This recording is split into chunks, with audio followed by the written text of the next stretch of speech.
A gente está recebendo hoje, pela segunda vez, o pastor Fábio. Ele está por ali com o material do pastor Bigardi. E nós estamos recebendo também assim, um casal de amigos muito preciosos de Curitiba, o pastor Marcelo Bigardi, pastora Viviane Bigardi. Vou pedir que eles fiquem de pé, nós vamos aplaudir o Senhor pela vida deles. Eu vou chamar o pastor Bigardi, que vai ministrar. Se a pastora Vivi quiser falar alguma coisa, senão amanhã ela vai ministrar também. Gente, vou falar para vocês que eles amaram o nosso Pará. Você pode dizer glória a Deus? Tem uma situação que eu me recordo, que foi quando nós levamos o pastor Bigardi para provar maniçoba. E aí, ele comeu maniçoba à noite. Você sabe que maniçoba é uma coisa diferente, não é verdade? O aspecto é diferenciado. Aí, no outro dia, minha esposa disse assim: onde é que vocês querem comer hoje? A gente quer comer aquele negócio verde de ontem. Falei, rapaz, eles gostaram mesmo. Então, assim, brincadeiras à parte, eu quero te agradecer por voltar segunda vez esse ano para aplicar o que Deus tem te dado nas nossas vidas. E a gente vai honrar essa atitude de vocês, viu? Obrigado, Hélio. Boa noite, queridos, a paz do Senhor, amém? Estou muito feliz de estar aqui mesmo. O ano passado, em janeiro, quando nós estivemos aqui. Obrigado, querida. Nós nos sentimos muito amados e eu não tenho medo de dizer que eu não tinha ideia de como era o Pará. Eu moro no sul do país, então a minha ideia era outra. Quando eu cheguei aqui, eu conheci um povo maravilhoso, a gente foi muito bem recebido. Quando eu cheguei hoje aqui, eu já estava, parece que, sabe quando você está chegando em casa? Porque a primeira vez eu cheguei meio assustado, eu falei, como é que vai ser, como é que é o povo, como que é o lugar? Eu não sabia se era quente, eu não tinha ideia nenhuma de como era. E hoje a gente já chegou em casa, então creio que vai ser um tempo muito gostoso, amém? E ainda mais hoje, que disseram que eu posso pregar até as 2 da manhã, então eu sei que vai ser muito gostoso mesmo, amém? Vamos orar? Pai querido, obrigado porque nós estamos aqui pela segunda vez esse ano. E Espírito Santo, obrigado porque o Senhor tem nos dado coisas preciosas nessa vida. E uma delas é a amizade. E a amizade desse casal de pastores e também das amizades que nós fizemos em janeiro aqui. Como nós nos sentimos em casa. Obrigado, Senhor, porque isso vai além de uma amizade aqui da terra. Isso tem a ver com a nossa irmandade. Isso tem a ver com nós sermos filhos do mesmo Pai.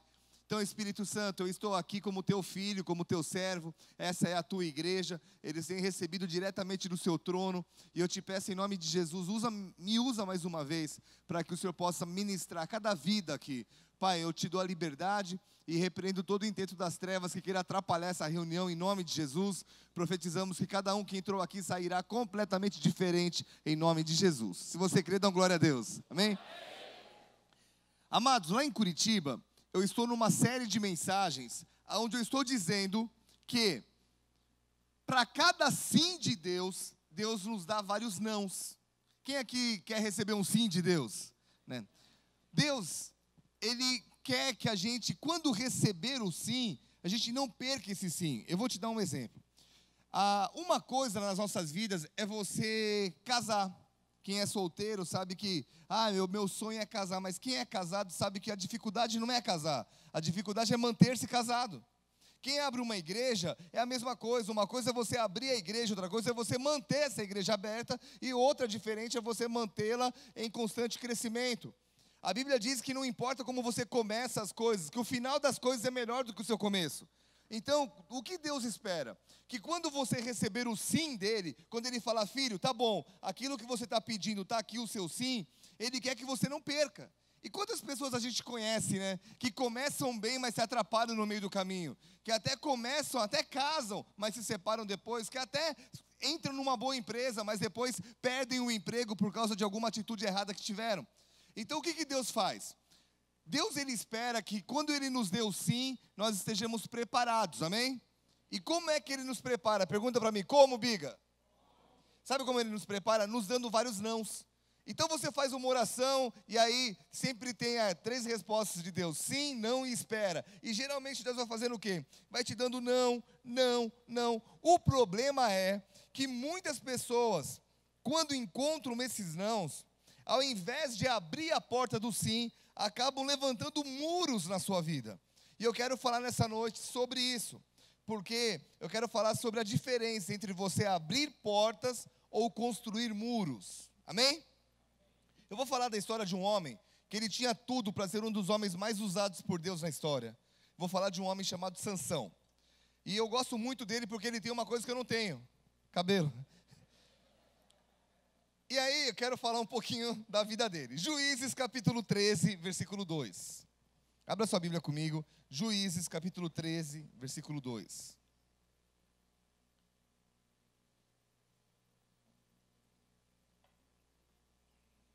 Olha o que a Bíblia diz.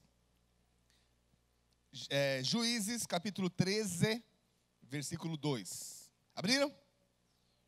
Vamos lá. Havia um homem de Zorá, da linhagem de Dan, chamado Manoá, cuja mulher era estéril e não tinha filhos. Apareceu o anjo do Senhor a essa mulher e lhe disse: eis que és estéril e nunca tiveste filho, porém conceberás e darás à luz um filho.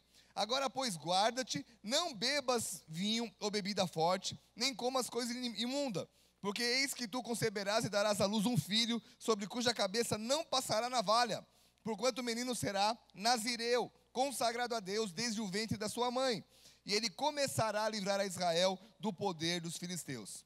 Amém, até aí. Esse homem era alguém que tinha uma promessa. E qual era a promessa de Sansão? Ele livraria o povo de Israel das mãos dos filisteus. Agora, o que Sansão tinha que fazer? Já que ele já tinha uma promessa, o mínimo que ele tinha que fazer, não sei se vocês concordam comigo, era se manter nos eixos, era se manter obedecendo a Deus, sim ou não? Ele já tinha uma promessa. Mas você vê que ao invés de Sansão se manter na vida dele, e ao invés dele abrir as portas que Deus já tinha aberto para ele, que Deus já tinha feito, ele fecha, e não só fecha as portas, como ele levanta muros. E a pergunta que eu quero deixar nessa noite aqui, para essa igreja linda, amém? Como é que uma pessoa levanta muros na sua vida? Como é que uma pessoa, ao invés de viver o 100% de Deus, acaba levantando muros? Vou te dar 4 situações. Primeiro, quando essa pessoa deixa de tratar as suas fraquezas e as suas falhas de caráter. Sansão, a Bíblia fala que ele era um homem consagrado a Deus, mas ele tinha uma fraqueza. Repita comigo. Fala assim: a sua fraqueza era a impureza sexual. Era a fraqueza de Sansão, tudo bem? Qual foi o problema dele? Não cortar o mal pela raiz.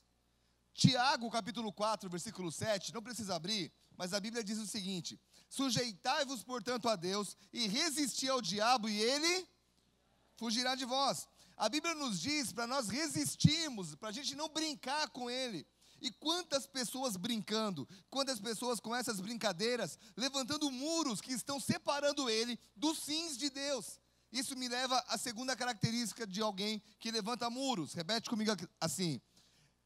A segunda característica é quando essa pessoa, fala forte, quando essa pessoa age impulsivamente. Juízes 14, a Bíblia diz, versículo 5. Desceu, pois, com seu pai e a sua mãe a Tímina, e chegando às vinhas de Tímina, eis que um leão novo, bramando, lhe saiu ao encontro.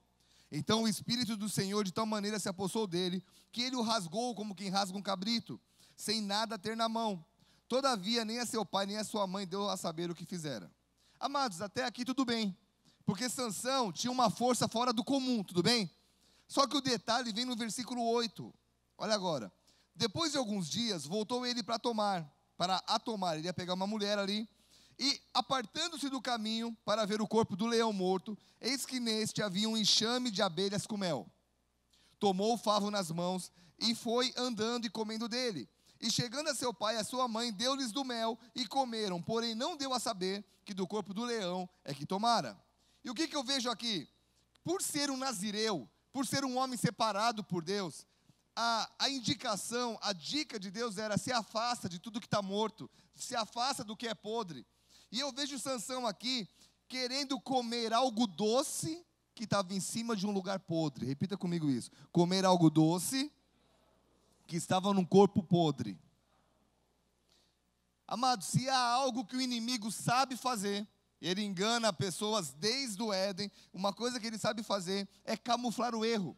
Então, eu tenho aprendido que nem tudo que brilha é ouro.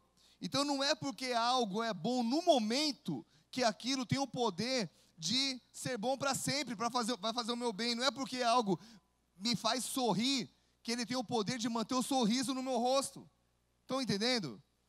Então, o que eu vejo em Sansão? Um cara que tinha tudo para ouvir os sims de Deus, e ele atropela tudo. Ele fica com quem quer, come mel de um lugar podre, faz apostas sem pensar, é levado constantemente pela ira. Juízes 14, 19, eu estou só no começo da mensagem, para você entender aqui. Juízes 14, 19 diz: então o Espírito do Senhor de tal maneira se apossou dele, que desceu aos asquelonitas, matou deles 30 homens, despojou-os de as suas vestes festivais, deu aos que declararam enigma. Porém, acendeu a sua ira e ele subiu à casa do seu pai. A Bíblia diz que o Espírito do Senhor se apossou de Sansão, isso é normal, mas depois fala que a ira dele se acendeu. Fala para o irmão do lado assim: meu querido, fala forte para ele, meu querido, não é porque você tem um dom, que esse dom te permite agir de cabeça quente e coração quente. Sansão tinha dom? Sim ou não? Mas ele é agido pela ira, ele age impulsivamente. Então, eu vejo aqui em Sansão um homem que ele passa a vida dele usando dons e talentos, mas ele nunca exerceu sua função. Qual era a função de Sansão? A função dele era ser juiz, mas ele nunca age como juiz.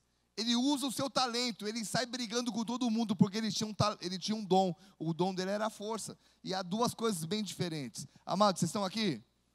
Deus vai te dar um dom para você cumprir uma missão. Amém?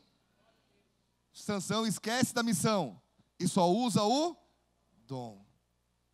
Então eu quero te dar uma dica de ouro aqui para a igreja do Pará. Amados, nunca se apoie nos seus dons, porque uma pessoa que tem dom, mas não tem caráter, é queda.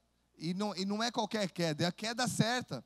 E aí o que acontece? Essa pessoa começa a levantar muros na sua vida. E quem trabalha com construção sabe o que eu vou falar agora. Como é que se levanta o muro? De tijolinho, hein? Hoje tem placas, né? Que você chega, coloca uma placa e levanta o muro rápido. Mas se nós formos lá para os tijolinhos, são as pequenas atitudes diárias que fazem, sabe, aquela que vão levantando um muro. E de repente você olha daqui a alguns meses, daqui a alguns anos, e diz assim: ué, cadê as promessas de Deus para a minha vida? Ele não falou que ia fazer tal coisa, por que ele não fez? E aí a gente às vezes vai estar no outro lado do muro, olhando, tentando enxergar as promessas de Deus.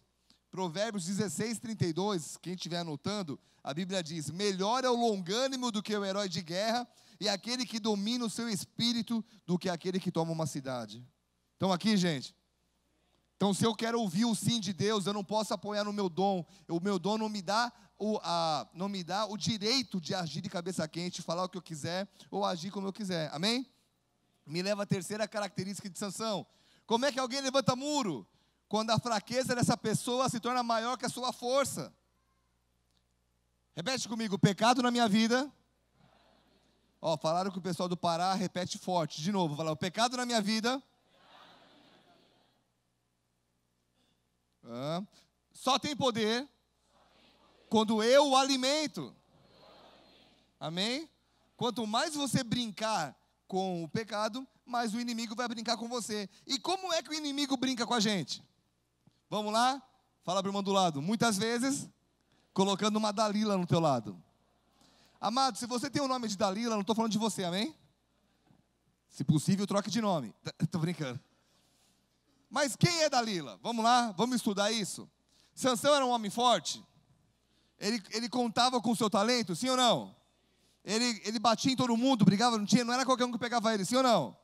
Aí ele foi brincando com o perigo, foi brincando, e o diabo colocou quem no lado dele? Uma Dalila. Quem é Dalila? Uma mulher inofensiva, linda, que ficou com as pequenas atitudes contaminando o coração dele. Mas na mente de Sansão, sabe o que ele falou? Essa aqui nunca me derruba, ela é inofensiva. E o nosso inimigo, se você brincar com ele, ele sabe colocar Dalilas. Quem são as Dalilas? As pessoas que você não dá bola. Você fala: essa pessoa nunca vai me trair. E aí você começa a se abrir para a pessoa errada, contar coisas para as pessoas erradas. E de repente, quando você menos imagina, uma Dalila vem e puxa o seu tapete. Quem está entendendo?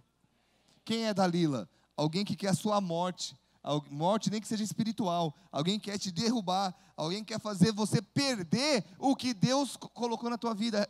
Meu irmão, quem aqui concorda que o Jardim do Éden era um lugar paradisíaco? Era tipo Salinas. Vamos lá, mas quem acha que o Jardim do Éden era um lugar bom? Levanta a mão. Quem não levantou a mão, acho que não. Bom, era bom, gente. Quem acha, concorda comigo que era bom? Era um paraíso, sim ou não?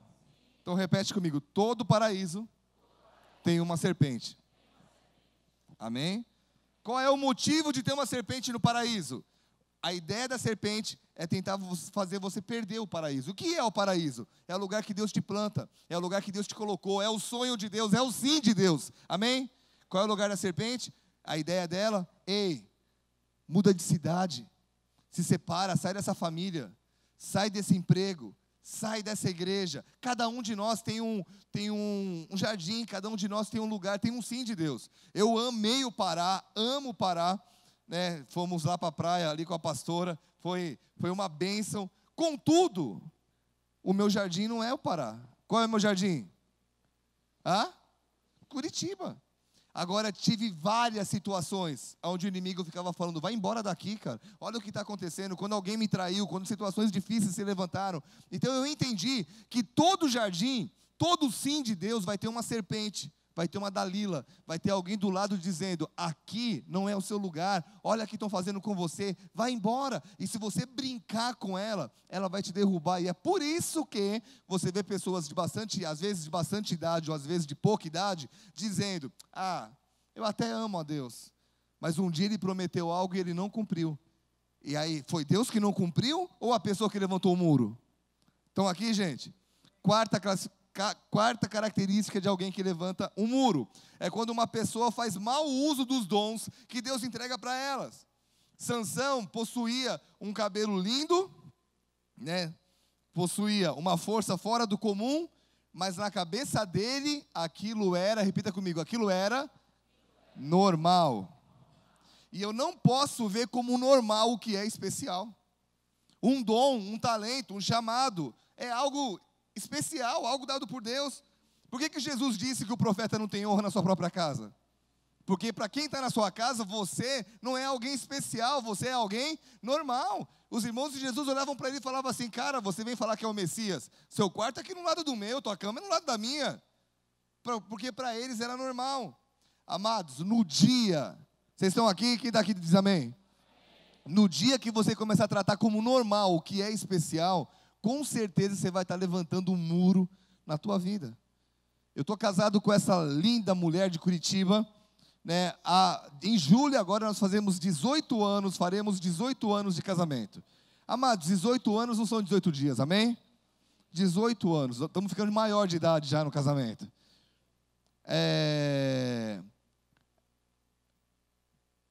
Eu continuo cuidando de mim e dela, como se fosse a primeira vez. Lembra aquele filme, Como se Fosse a Primeira Vez?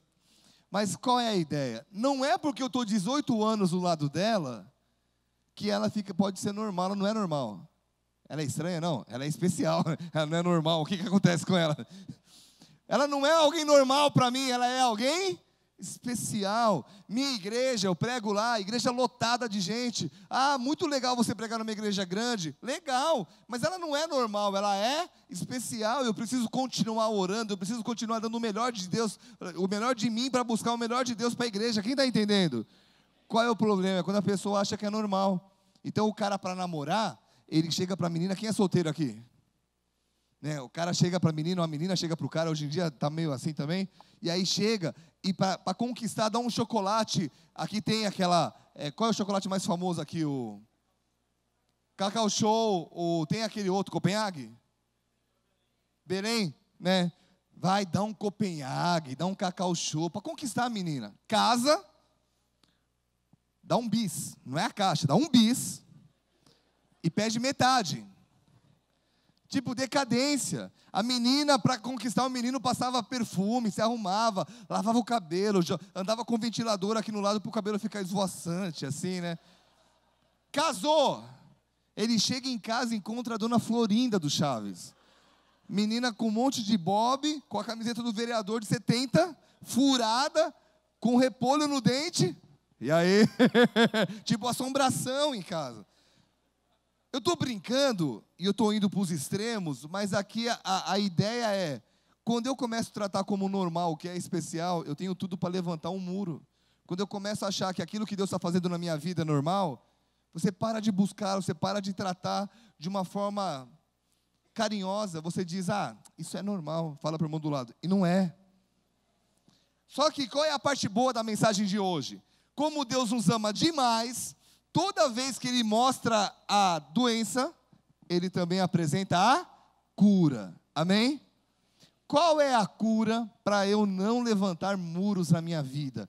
Qual é a cura para que eu ouça os sims de Deus e mantenha os sims de Deus na minha vida? Amados, eu sou pastor há 14 anos. Na minha igreja eu estou há 12 anos. Eu estou casado há 18 anos. Então, quando eu fiz 10 anos de cidade, de pastor da cidade de Curitiba, um outro pastor bem conhecido na cidade falou, Bigardi, você vai ver como as coisas vão mudar na tua vida. Falei, por quê? Porque 10 anos mostra que você não é um viajante, que você não é qualquer um, você estabeleceu aqui na cidade. O governador começou a me olhar diferente, o prefeito começou a me olhar diferente, as pessoas começaram a falar, opa, ele não é um aventureiro. Porque uma coisa é você ter o sim, outra coisa é você sustentar o sim. O que eu quero dizer nessa noite é, quando Deus quer fazer algo na tua vida, não é passageiro, tudo que é de Deus dura, amém? Mas você pode perder, sim ou não? Claro que pode. Quando você, com as suas atitudes, perde o que Deus te deu. Respondendo melhor essa pergunta, Deus pode te dar um casamento abençoado, sim ou não? Mas você pode se separar? Vai entrar um anjo com uma arma na tua cabeça e dentro não se separa? Deus nunca vai fazer isso, sim ou não? Nunca. Então a ideia de Deus é, filho, eu vou falar sim para você, mas eu quero que você não perca esse sim. Eu quero que você sustente o que eu estou te dando, amém? Como é que eu faço para sustentar? Quem quer saber, dá glória a Deus? Efésios 6, versículo 10 diz, quanto ao mais, irmãos, sede fortalecidos na força no Senhor, sede fortalecidos no Senhor e na força do seu poder. Revestivos de toda a armadura de Deus, para poder ficar firmes contra as ciladas do diabo. O que a Bíblia diz sobre as armas, a armadura de Deus, amém? Todo mundo aqui sabe qual é? Querem que eu leia? É bom, né? Deixa eu ler. Versículo 13. Portanto, tomai toda a armadura de Deus, para que possais resistir no dia mau, e depois de terdes vencido, permanecer inabaláveis. Olha a Bíblia falando, permaneça, permanecer. O negócio não é conquistar, o negócio é permanecer. Estai, pois, firmes, cingindo-vos com a verdade, vestindo-vos com a couraça da justiça. Calçai os pés com a preparação do evangelho da paz, embraçando sempre o escudo da fé, com o qual podereis apagar todos os dardos inflamados do maligno. Tomai todo o capacete da salvação e a espada do Espírito, que é a palavra de Deus. Vamos colocar em ordem essa armadura? Para você lembrar bem. Primeira armadura, para eu destruir os muros. Primeiro, repete comigo, capacete da salvação. Faz assim, ó. Não, mas tem que fazer o estralinho, igual o meu. Quem tem cabelo não consegue, né? Depois eu deixo você fazer assim, 10 cada tapa, amém? Vamos lá, capacete da salvação, amém? Se você quer destruir as pontes na sua vida, as pontes não, os muros da sua vida, ponte eu vou falar no domingo.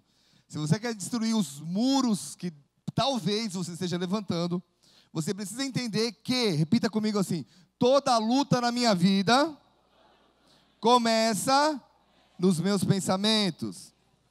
Amados, nós seremos atacados constantemente em nossos pensamentos, mas nós podemos evitar que um pensamento vire um sentimento. E a Bíblia me ajuda a entender quando um pensamento é bom e não. Filipenses 4:8 diz, finalmente, irmãos, tudo que é verdadeiro, tudo que é respeitável, tudo que é justo, puro, tudo que é amável, tudo que é de boa fama, se alguma virtude há e algum louvor existe, seja isso que ocupe os vossos pensamentos. Então, quando você estiver pensando em algo, pergunte para você mesmo, isso é verdade? Quantas vezes você pensou em algo que não era verdade? Sim ou não? Quantas vezes eu estou tomando banho e eu começo a pensar em algo, numa conversa com alguém, e eu falo algo para a pessoa em pensamento, a pessoa me retruca, eu dou a resposta, a gente briga em pensamento, eu fico bravo com a pessoa e eu nunca conversei com ela. O que já aconteceu? Já aconteceu com alguém isso? Já, ufa, pensei que eu era o único. Então, começou a vir pensamento, oh, isso é verdade, isso é respeitoso, isso é justo, é puro, contém amor, vai louvar a Deus. Se a resposta é não, não permita que os seus pensamentos virem sentimentos. Quem está entendendo? Posso dar uma dica de ouro? Não, vamos para frente. Hã? Posso? Não confie em tudo que você pensa. Amém? Nem tudo que você pensa é uma verdade. Porque a nossa luta virá na mente. Por isso tem toda uma armadura. O primeiro é o capacete, o segundo é a couraça da justiça. A couraça tem a missão de proteger nossos sentimentos. Então o cálculo é simples. Primeiro eu penso, depois eu sinto, e só depois eu viro uma ação. Antes de você brigar com alguém, não sei quantos já brigaram na rua, né? Ah, vou brigar. Ninguém sai brigando. Ninguém comete um adultério assim, vou sair de casa, oi amor, hoje eu vou acabar com o nosso casamento, vou fazer um adultério. Começa onde? O cara pensa, o cara sente, aí ele age. Ou seja, até a ação tem um caminho que pode ser evitado, ou com o capacete, ou com a couraça. Então, cuide do seu pensamento e não deixe virar sentimentos nocivos. Ou seja, se você ficar pensando muito em algo, vai chegar uma hora que você vai ter raiva de alguém que não tem culpa nenhuma. Estão aqui? Amém? Terceiro, a Bíblia fala do cinturão da verdade. Repita comigo, cinturão da verdade. Qual é a verdade do cinturão? Essa aqui agora eu vou falar, quero que você repita, tá? Repete isso comigo. A verdade é que o cinturão não deixa as calças caírem. Amém? Ah, pastor, mas isso é espiritual? É, vou te contar algo. Quando você usa o cinturão da verdade, você está evitando de expor as suas partes íntimas. E quando você, quem aqui já sonhou que saiu pelado de casa? Levanta a mão, vai. No sonho, não é desesperador? Já aconteceu de eu sair de verdade de casa para... Não, tô. Porque eu já passei muita vergonha no sonho. Amados, vamos aprofundar nisso? Não estou falando só de sexo, mas também vou falar de sexo, tá? Mas, às vezes, quando você não cuida do cinturão, você expõe seus sentimentos mais íntimos para pessoas que não tinham que expor. E aí essa pessoa te causa vergonhas, males. Estão aqui? Amém? Então o cinturão tem o poder de fazer o quê? Cara, se protege. Para de contar sua vida para todo mundo. Tem irmã que conhece alguém hoje na fila do banco. Aí você é cristã? Sou. Aí amiga, eu vou te contar uma coisa. E já sai contando os segredos mais íntimos. E depois ela vai estar no jornal da cidade aquilo. Outra coisa, vamos para a parte sexual então. Provérbios 6,32 diz que a consequência é pior ainda. O que adultera está fora de si, só mesmo quem quer se arruinar é que pratica tal coisa. Ou seja, quando você não cuida da armadura inteira e nem do cinturão, você está se destruindo. Isso me leva a outra armadura, que é as sandálias da pregação do Evangelho. Amados, se você quer entrar pelas portas que Deus tem para a tua vida, isso vai envolver, repita comigo, sair da zona de conforto. Amém? Se você quer entrar onde Deus tem para você, Ele vai mexer na tua vida. Talvez você não mude de cidade, talvez você não mude de emprego, talvez você não precise nem mudar de sexo. Amém? Glória a Deus, né? Mas o que você vai ter que mudar? Deus vai mexer com as suas estruturas. Vai chegar uma hora que Ele vai falar, filhão, você vai ter que fazer mais do que você está fazendo. Quem está entendendo? E nessa estrada você vai encontrar muitos espinhos, situações delicadas, pedras e buracos. O que eu estou querendo dizer é que Deus nunca disse na Bíblia que nós não encontraríamos dias difíceis, mas Ele sempre falou, eu vou estar com você em toda e qualquer situação. Amém? Qual é o problema? É quando a pessoa não consegue controlar os passos e diz o quê? Ai, é mais forte do que eu, quando eu vi eu já fiz. Quanta gente com essas desculpinhas, eu sou pastor, gente, eu não estou falando para você, estou falando agora como se eu estivesse falando para a minha igreja. Quantas vezes eu ouço pessoas falando, ai, foi mais forte que eu. Calma lá, cara. Você pode controlar os seus passos, cara. Você pode usar essa armadura. Amém? Tem gente que insiste em falar isso. E aqui entra o restante da armadura, porque se você quer controlar os seus passos, eu quero te dar uma dica. Posso? Você não vai conseguir sozinho. A Bíblia diz aqui, ó, Efésios 6,17, tomai o capacete da salvação e a espada do Espírito, que é a palavra de... Qual é a espada do Espírito? Qual é a palavra de Deus hoje em dia? Hã? Quem falou aqui? A Bíblia. Amado, se a Bíblia não é o teu livro favorito, alguma coisa está de errada na sua vida. Porque a Bíblia nunca foi, nunca é, não é e nunca será um amuleto. Ela foi feita para que a gente cresça, sim ou não? Então, se você quer aprender a entrar pelas portas que Deus tem para a tua vida, você vai ter que voltar a se apaixonar pela leitura da palavra de Deus. Amados, eu sou escritor, eu amo livros, eu já tive partes da minha vida mudadas por capítulos de livros que realmente mudaram a minha história. Mas nenhum livro mudou tanto a minha vida, nem o rumo do meu futuro, quanto a Bíblia. Amém? Então, pastor, eu não tenho tempo para ler a Bíblia. Repense sobre isso. Ore sobre isso. Uma vez eu ouvi o Bill Hybels dizer o seguinte: todo líder precisa ler, toda pessoa precisa ler a Bíblia, nem que seja um pouco, mas todo dia. Todo dia, ela é o teu alimento. É parar um pouquinho, é se alimentar. E isso me leva à última armadura, que é o escudo da... Vamos lá, escudo da fé. Agora sim. Toda hora que eu falava, o capacete da fé, não. Né? O escudo da fé, não. A espada da fé, não, agora sim. O escudo da fé. Estou brincando, tá? O que a fé faz na vida de uma pessoa? Vamos lá. A fé protege. A fé te leva onde os olhos não podem te levar. A fé cura, a fé é poderosa, amém? Sim ou não? A fé te leva onde você não consegue sozinho. Só que aonde eu adquiro fé? Conforme o Romanos 10,17. A fé vem pelo ouvir e ouvir a palavra de Deus. Ou seja, voltamos para a Bíblia. Amados, hoje a Bíblia está em tudo quanto é lugar. Você pode carregar a Bíblia no celular. Você pode carregar 200 Bíblias num aparelhinho, que eu nem está aqui o meu. Sim ou não? A minha Bíblia está aqui. Você fala, pastor, você está lendo a Bíblia? Está aqui, ó. Tudo bem que eu gosto é de papel. Eu tenho várias Bíblias que eu fico estudando todas elas e riscando uma, riscando outra, mas para carregar, está aqui, está fácil. Hoje, cadê a irmã que foi me buscar no aeroporto? Aqui, né? Não, mas a irmã, a Sandra, ela chegou com uma Bíblia desse tamanho, gente. Maior que ela, segurando assim na mão. Falei, nossa, que Bíblia grande. Né? A Bíblia, ela é assim mesmo, ela tem que ser carregada. Agora, o que a Bíblia tem? Poder, presta atenção que eu estou acabando agora. A Bíblia tem, guarda isso aqui na tua vida, na tua mente. A Bíblia tem o poder de proteger os meus pensamentos, gerando sentimentos saudáveis, me levando a ações poderosas, evitando a vergonha na minha vida e me fazendo entrar pelas portas que Deus tem. Em outras palavras, Jesus falou que Ele veio para nos dar vida e vida em abundância. O que é uma vida abundante? É uma vida onde você vive os sims de Deus. Sim ou não? Vamos lá, vou te contar um pedacinho da minha história. Quando eu mudei para Curitiba, em 94, eu entrei na cidade, fui numa igreja, e aí um missionário olhou para mim e falou assim: irmão, eu te vejo na frente de muitos jovens que vêm como ondas.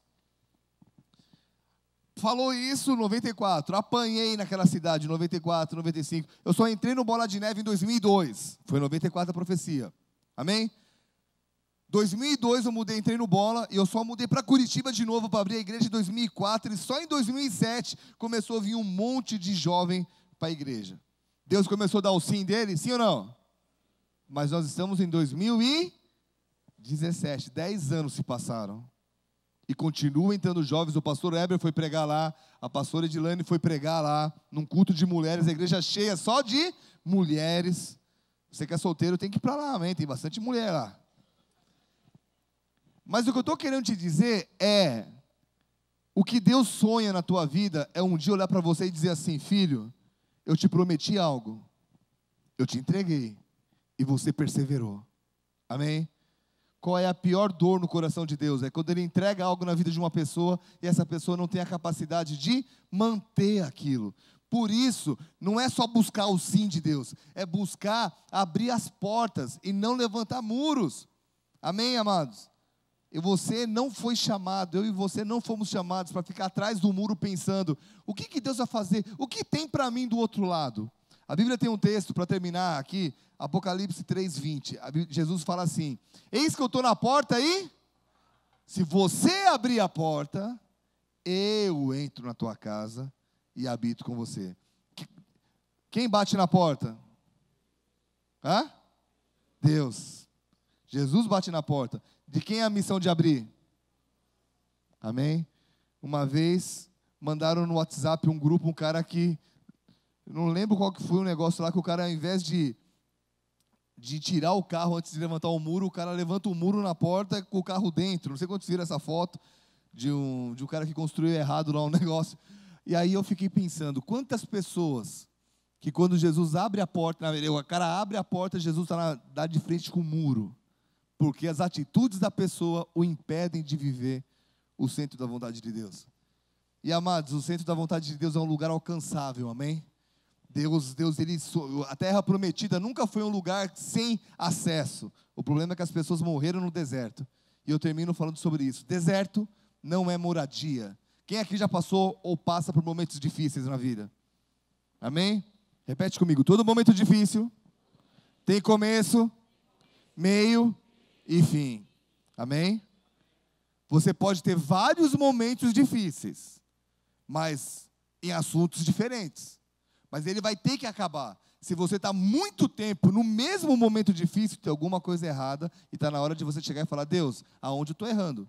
Porque nós vamos ter momentos difíceis daqui até a glória, mas vão ter que ser outros. Porque a Bíblia diz que nós vamos andando de glória em glória e de vitória em vitória. Venci numa área, legal. Qual é o próximo desafio? Esse.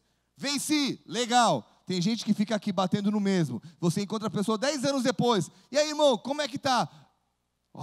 Lembra aquela área? E o cara começa com a mesma dificuldade de 10, 20, 30 anos. Nunca houve um sim. E essa pessoa tem tudo para chegar no final da vida e dizer: Deus, cadê a sua promessa? E ele olhar para a pessoa e dizer: atrás do muro que você construiu. Deus não é um Deus de muros. Deus é um Deus de portas. Amém?